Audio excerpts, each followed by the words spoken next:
Welcome back to the Wealth Actually podcast, the show that features artists, entrepreneurs, experts, and commentators that will give you the right knowledge, planning, and guidance so you can preserve your assets and enjoy your wealth. Learn more and subscribe today at wealthactually.com. And now, here's your host, Fraser Rice.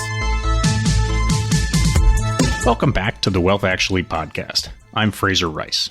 You're listening to episode 101. And in this podcast, we're going to explore the disconnects in human capital development. This is a crucial issue for family enterprises, closely held businesses, and startups looking to take their business to the next level. To no one's surprise, COVID, remote learning, and work from home have had massive impacts on the development of students, business plans, workers, and executives. To help us think through these issues, I'm going to speak with Deidre KOPPELMAN of PEAR Core Solutions. Since founding PEAR in 2003, Deidre has worked closely with business owners, senior-level executives, and organizational teams across a variety of industries. We talk about a variety of issues facing higher education, ways to improve the HR industrial complex, and the new employer-employee dynamic. Finally, we discuss the need to update the study of people's hardwiring at the educational and workplace levels. Deidre, welcome aboard.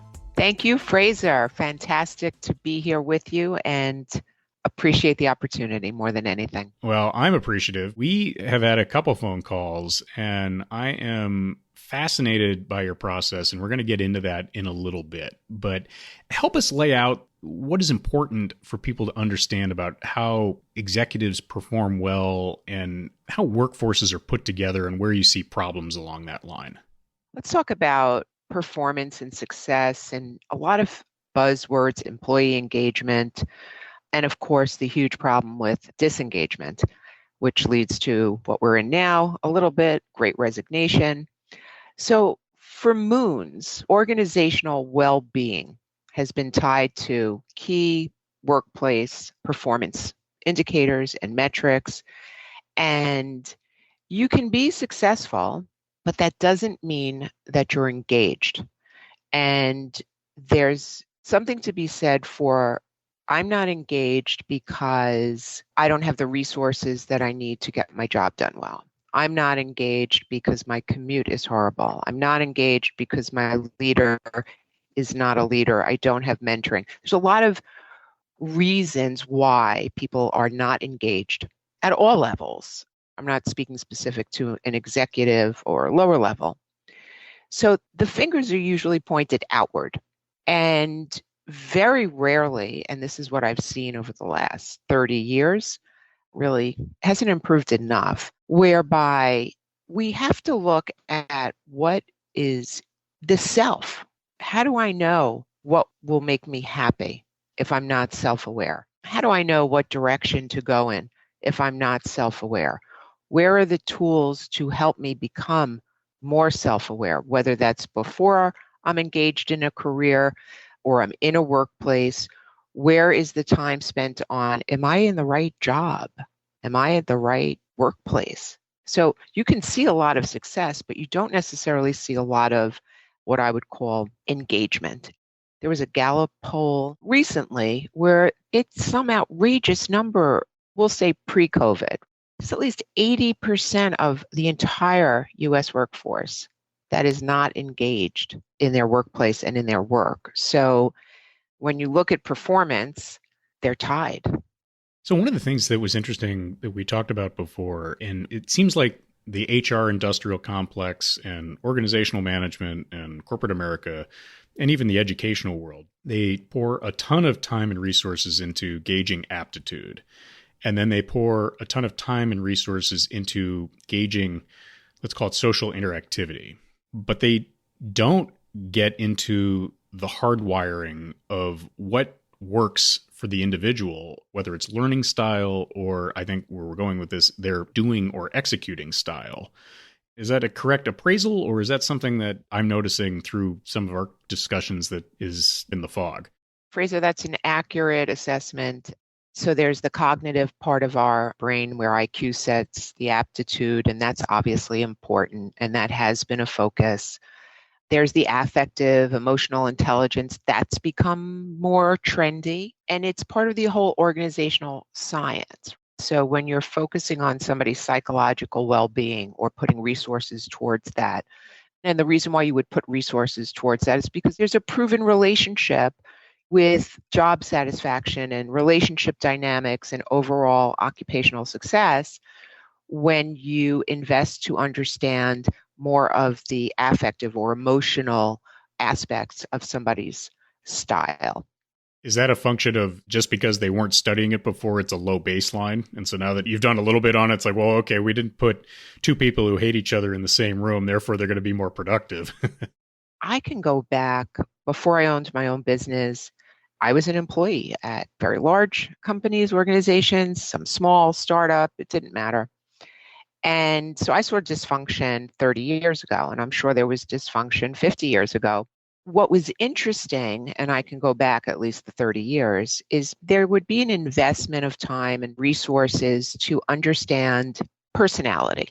Let's just put it that way. A lot of personality tests out there. And inevitably, there would be a management consultant who would come in and at certain levels, director levels and above, you'd take some assessments and then you would get a report, and that was it. It would go into your drawer. I often wondered, so what are they doing with this information? Because nothing changed for me.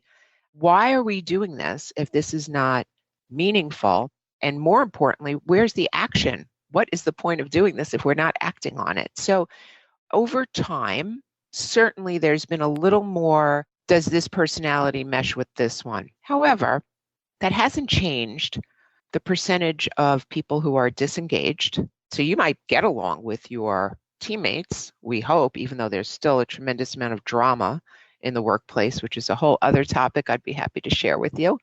Real drama, victims, bullies, heroes, there's a whole science behind that, but it's still not working. So it's almost as if, okay, I do get along better with my teammate, but I'm still not really engaged. So it becomes, what's missing? We're not doing enough. And really, if you look, how many companies are doing anything?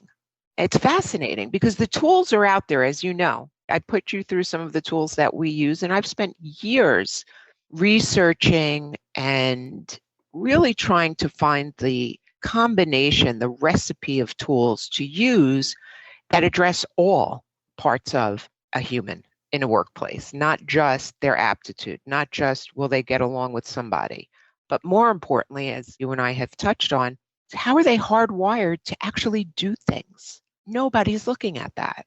We went through the experience and I had some aha moments, and I've been through these things before and there are aha moments, but I was really struck because it certainly confirmed a lot of things that I had suspected about myself and confirmed the subconscious that was causing me to take actions in reaction to different work environments that either didn't make sense to me or were unpleasant or what have you.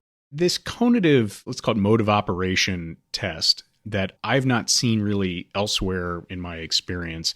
Maybe talk about that a little bit. What does it do? And then what can we glean from that that can be useful going forward? Sure. So in order to really answer the question, let's dial it back a second and look at three different dimensions to our minds. So you have the cognitive, which is IQ. And there are IQ tests that are still used inside companies, and it makes sense sometimes. But the IQ piece, that's one piece of the mind. Then when you add the affective part, which is traits and characteristics and what motivates somebody, how they like to learn, their stress triggers, their emotional intelligence, the feeling part. So you have cognitive as the thinking, and you have affect as the feeling. The third dimension that very few people know about, let alone can test for, is the conative, which is literally how we are hardwired to do something. So when you look at the three parts, obviously the three parts of the mind all work together. And when there's focus on just one or two and you're leaving one out, we're missing a huge opportunity. And whereas the affect can be measured, there are so many assessments. We have some of our favorites, I would say. And IQ, right, when we need to, we test IQ. But for the conative, there's only one test that can be used to identify how an individual is uniquely hardwired to take action. It's instinct. So if you're given a task to do, which we are given and need to do every day, how we go about doing whatever it is that we need to do, this is never changing. This is from minute one, nanosecond one. That is our unique ability. That's what we bring to the table. That's what makes us different. However, the challenge is what we know about ourselves, especially when we're younger, isn't too much. And the things that we know to be ourselves, you don't realize that that's what makes you different. Had I known more about my cognitive unique abilities, first of all, it would have taken me a shorter amount of time to get to where I am now. I would have had much more engagement in what I was doing because I would have been able to articulate what my unique ability is and how I need to do things. In a macro level, it's a tolerance tool. So many times you get frustrated whether you're working with somebody on a team or even somebody in your family. Why can't you do it this way? Why can't you do it my way? Or this is the way we need you to do it. Well, that's not going to fly. And that is a major component as to why people are not engaged and they leave. They leave, they hop, they skip, they're out until they find the place and space where they can utilize their unique abilities, which is the cognitive. I've seen it in the family business orientation where you've got all sorts of, let's call it affective baggage. You have people with different IQs. I've not seen the cognitive part work particularly well. I haven't seen it used, but I haven't seen an acknowledgement of how people do tasks. It's been sort of couched in terms of, how we communicate. And that's not it to me, that where a lot of wreckage between families around a business, that there could be a lot of improvement in understanding by using some of these tools. Maybe break down this cognitive part a little bit more. What exactly are you testing for? We break it down into what I'll call 4 action modes. So the first action mode is pretty easy to understand, and that is how much information does an individual need to gather, to share before they can do what they need to do. And there's a continuum, and there's no right amount or wrong amount of energy in this action mode. Whatever it is, the most important part is that you're using it the way you've been born with it. So for example, I'll use my own children. Let's say we were in a family business. So my oldest daughter, very, very deep amount of energy in fact finding. I'm somewhere in the middle. I need essential information. My daughter, who's 28 today, happy birthday, Carly, she needs even less than I do. So we actually occupy 3 different operating zones just within how much information we need. But here's the synergy because of our differences. So I might come up with an idea and say, girls, I'm thinking about taking you on vacation and I'm thinking maybe Santa Monica. My daughter, who has a lot of fuel in FactFinder, her natural auto response is hand up, I'll look into it. That's just her instinctive do. And off she goes. She does a deep dive and comes back with more information about Santa Monica than I, quite frankly, am interested in. But that's okay. She was able to be her. She enjoyed doing that research. She did it really well, made her happy. She was engaged in it. And I'm looking at it and I'm saying, great, I didn't have to do that deep dive. I don't want to, and I don't need to. I'm not hardwired where I need that much information. I basically skim for the essential information. Thank you very much. My other daughter, who has less of a need for a lot of information, just tell me where to show up. So if the 3 of us worked on a team, that's ideal synergy, which points out that how you're hardwired, especially on a team, is that you can leverage how somebody is hardwired because they will enjoy doing the task, they will do it well, and you won't have to do it if that's not how you are hardwired. So you're leveraging unique abilities. Sometimes I look at teams and I see what's called cloning, where you might have 8 leaders, 10 leaders, whatever the size of the team is, and you might have a disproportionate amount of 80% of the team, 90% of the team, 100% of the team, perhaps is hardwired like my oldest daughter. So they need a ton of information before they will do whatever it is that they have to do, which can lead to what? First of all, that's inertia. It's analysis paralysis. Nobody really ever has enough information. So you need other unique abilities in this one action mode just to balance it out and create the synergy on a team. And it's no different if that team is siblings or different generations. I work with many family businesses. It doesn't matter. What matters is that one, that you know how you're uniquely hardwired, because then you can ask the proper questions about a position, about a task. How much freedom do you have to be you, to do what you need to do the way you need to do it? It absolves the drama and the results. You can't beat the results. Through the pandemic, I've watched more movies and documentaries than I ever have in my entire life. So Netflix is my friend as well. Once you understand cognitive language, you can point it out in any entertainment. So, for example, there's an action mode called follow through, not to be confused with how well does somebody follow up and follow through. But the follow through action mode is the need for structure, process, step by step by step by step. Or I need 5 assistants because I have no need to manage my calendar. There's a wide spread there. And I forgot which documentary I was watching where you'll hear somebody say, I need to have everything lined up.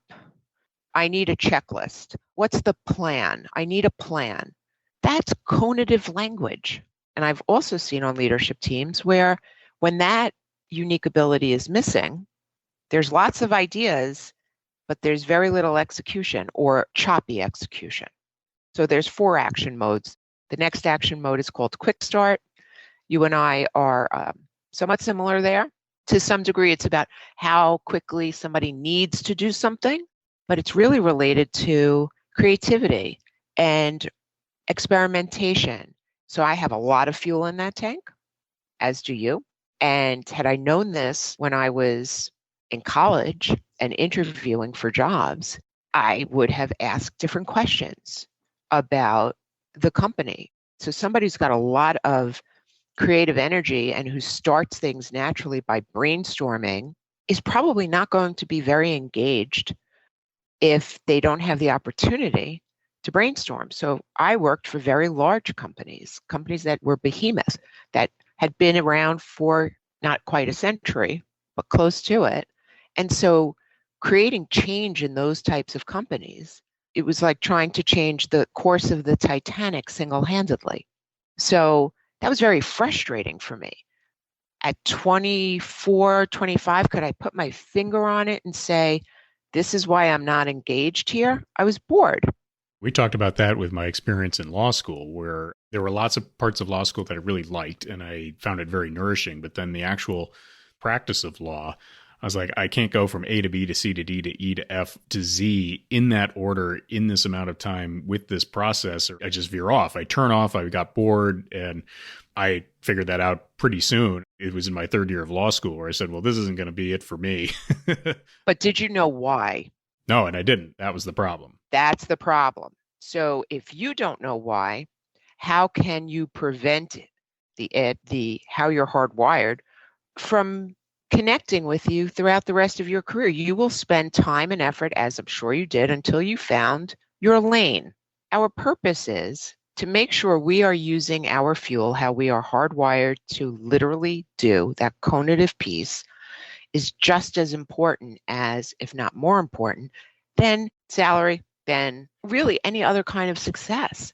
Every individual, and I have allocated over 4,000 of these assessments inside family businesses, C-suite, across the country, different industries. And for all 4,000 plus individuals, it becomes aha. It explains so many things to the individual, but then when you start to piece it out and work with the information in an organization, that's where the results come in, not just for the individual, of course, but for the company. And if you're a manager, to not have this, I don't know how you manage someone effectively if you don't have that information. You're intuiting it or guessing it, and there may not be buy-in at the other end with the person being managed, and it's crazy. Just to keep moving forward, what's the 4th pillar? So the 4th action mode is called implementer. Sometimes confusing, it could be how we implement, but it's literally the use of implements. So tools, tangibles. And what's fascinating, so I've done this so many times, so I will get a group together, and now I'm going to put all 4 action modes together.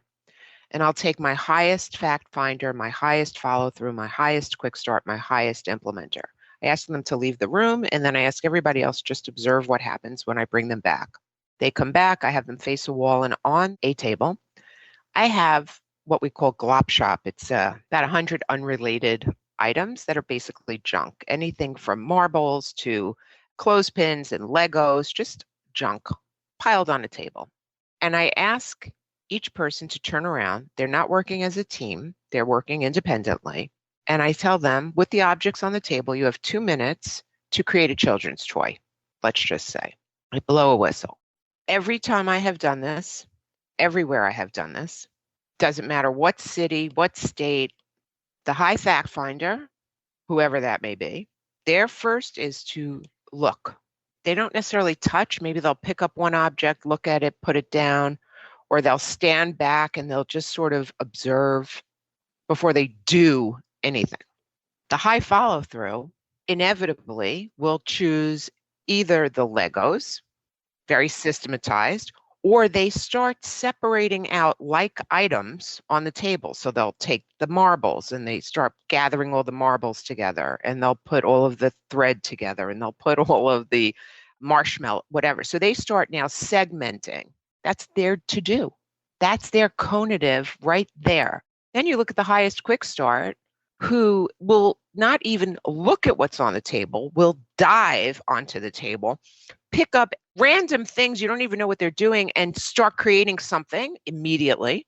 And then the highest implementer, without fail, chooses the things that you can actually build something with.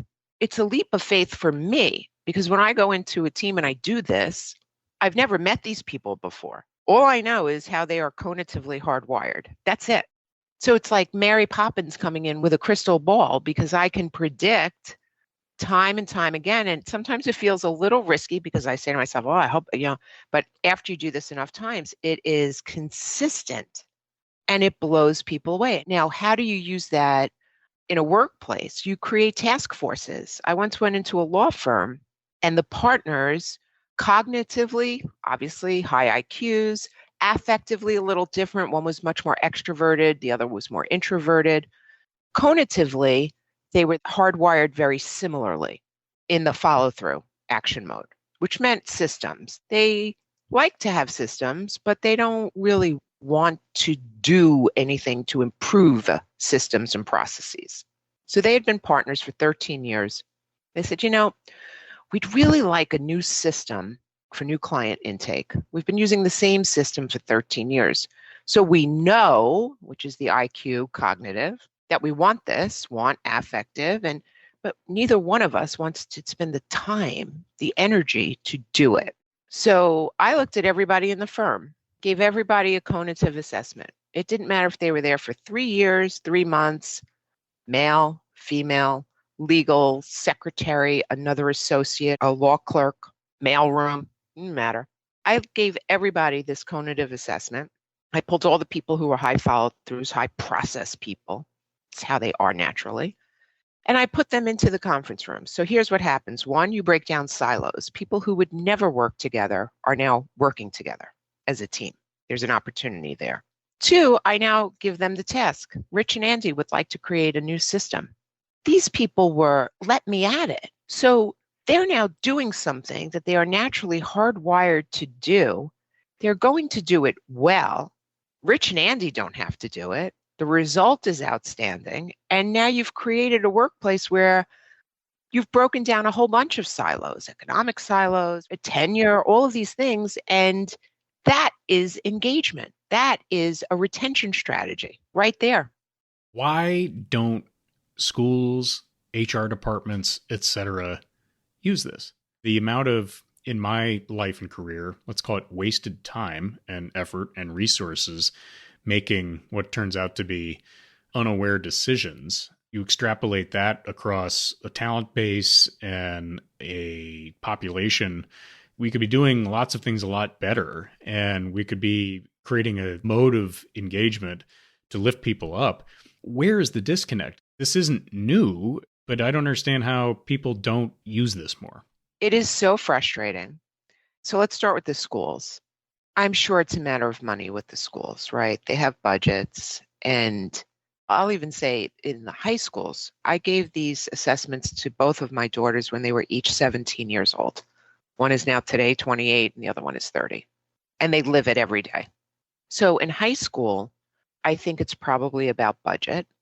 I think what's sad is when I look at individuals in college, and especially recent college grads, the focus has been, I think, skewed to this well-rounded education, liberal arts. And so they come out without a passion and a direction, but there hasn't been enough time spent on self-awareness.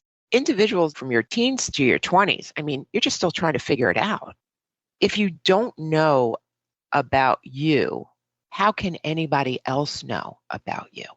And how do you know what to ask for?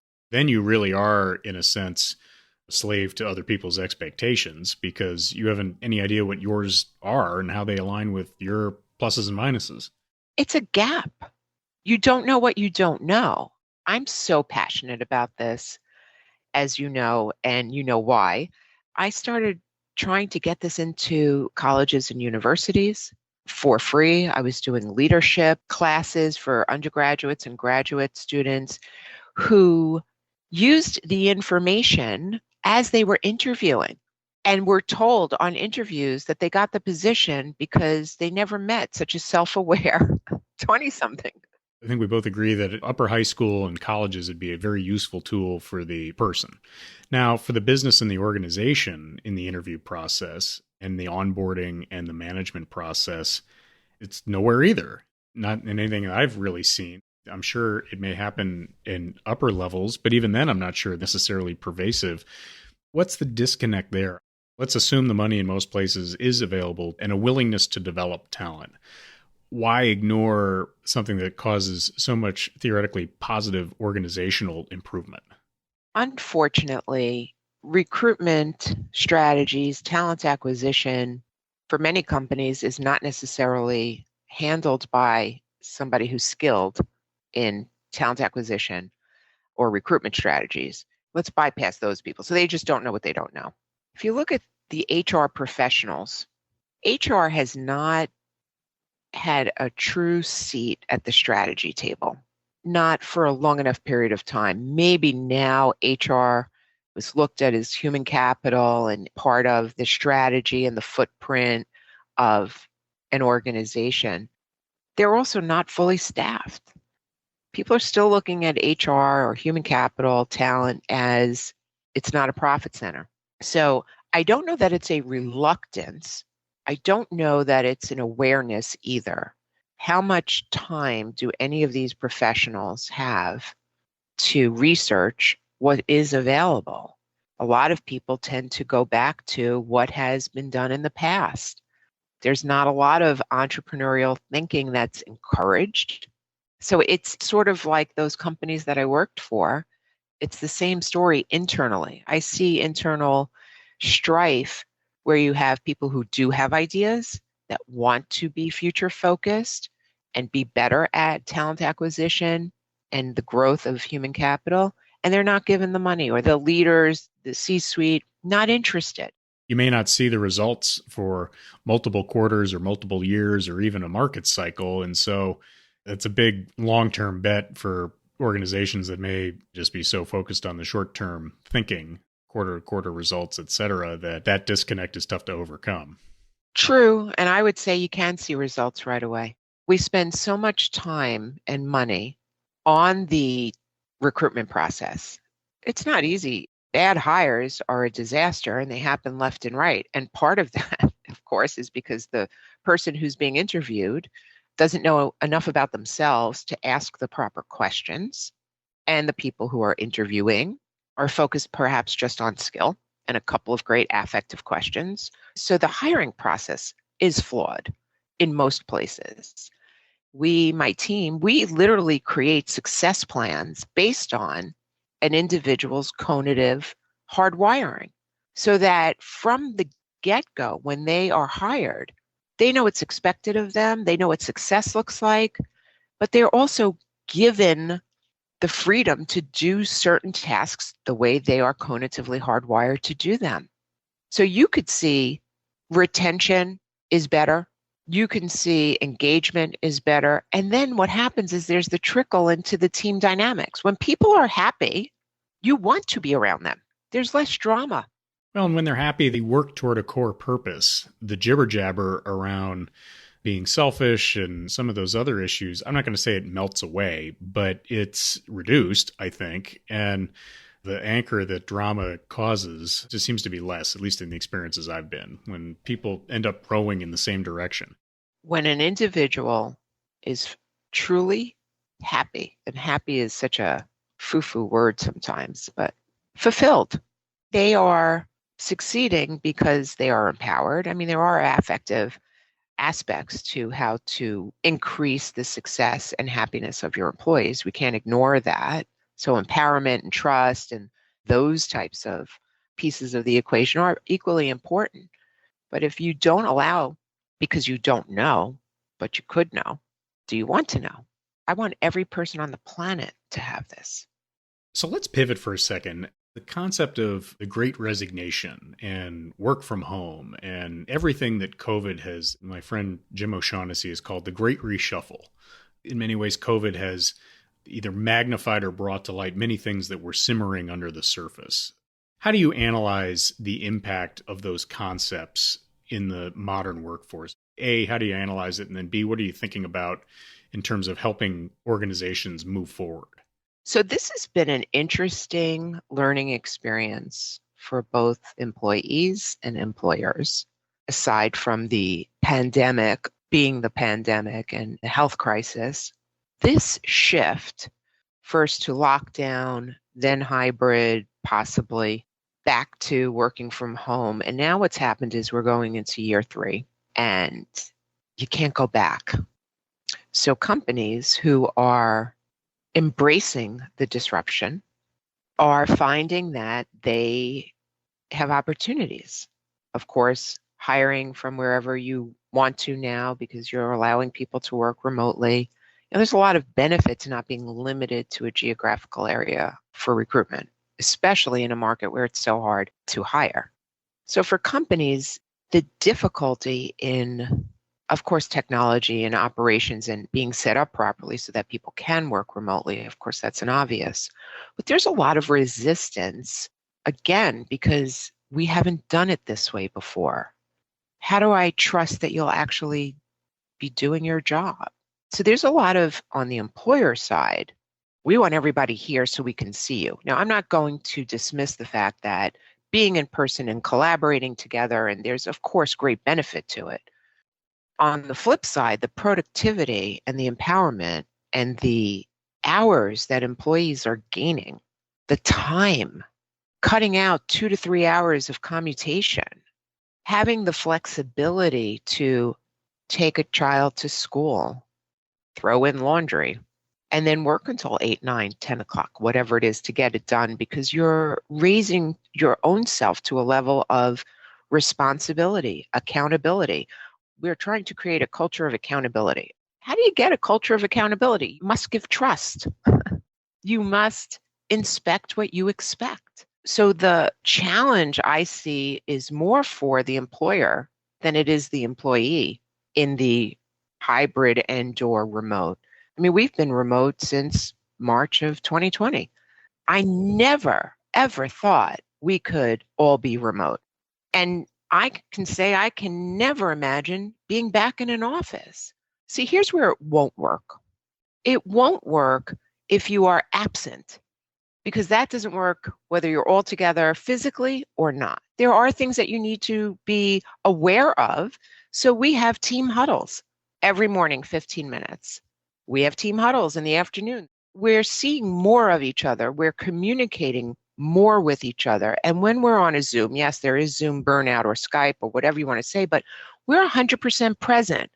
We're not multitasking, looking at email. There's a level of accountability and being present with each other that takes effort. But if you put the effort in, it can be very successful for the employee, for sure, but also for the employer. It's just this resistance of, I can't operate this way. There's a lot of resistance. This is the way it's always been done. My compensation and my success occurred under these conditions that existed for the previous 2+ decades. And now you're completely shifting it, and I don't trust it. Think about the yellow taxis in New York City, the disruption to the TLC with rideshare. They didn't see it coming. They never thought in a million years that a yellow cab would be anything but the mode of transportation for people looking for rides in Manhattan. They were taken by surprise. They refused to change. They refused to look within. Disaster. So now take it to a much larger environment, which is the country. Now it's all companies. It's not just a segment. It's not just a vertical. It's all companies. We have choices. Let's not forget the power of choice. We have choices. We can experiment. We can try and say, you know what? Rather than sticking our feet in cement and saying, absolutely not, well, what are you doing? You're allowing your talent to go someplace else. That's allowing them to work from home for your competitor. And I'm seeing a lot of that as well. I'm not a black and white person. That's the affective part of my personality. I like to keep an open mind. It's also my quick start. I like to experiment. So I'm willing to say, what does this look like? Let's try it. And here's what success looks like. Inspect what you expect. Here's what success looks like. If you know what success looks like, we'll be managing to these metrics. If you make that happen, I don't care where you are. As we wind down here, what are the couple of things you think we should be watching out for in the future? Something that you're seeing in the workplace that you think is a trend that isn't obvious yet? So the trend that I have seen for 30 years, that is not changing. And I don't know why I'm one of the few that see this, but we have to address the fact that individuals in high school, individuals in college need to be given the opportunity to learn more about themselves. Self-awareness, self-awareness, self-awareness. That's not mean entitlement. That does not mean selfishness. That means know yourself, because nobody else can know you until you know you. And we are failing. And that is not changing. And that is not new to me. In the workplace, we're faced with opportunities. I look at challenges as opportunities, Fraser. Give your teams, give the people in your workplaces the opportunity to leverage themselves. They come with unique abilities.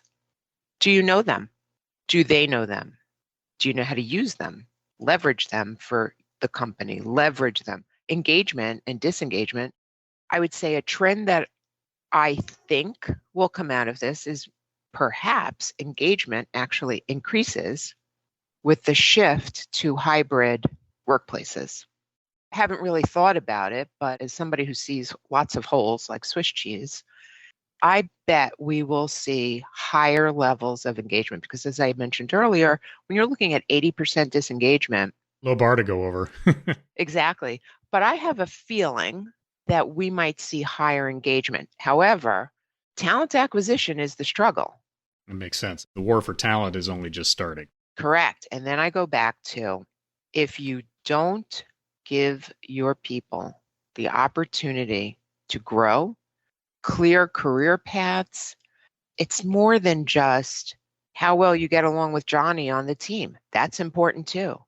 But what does my future look like here? Do I have the creativity to explore? This is an area now we have a lot more time when we're working from home. You need to keep these individuals engaged, challenged, learning opportunities.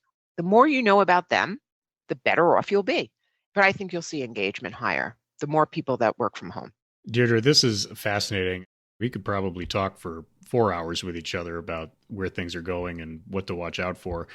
In the meantime, how do listeners find you and keep in touch?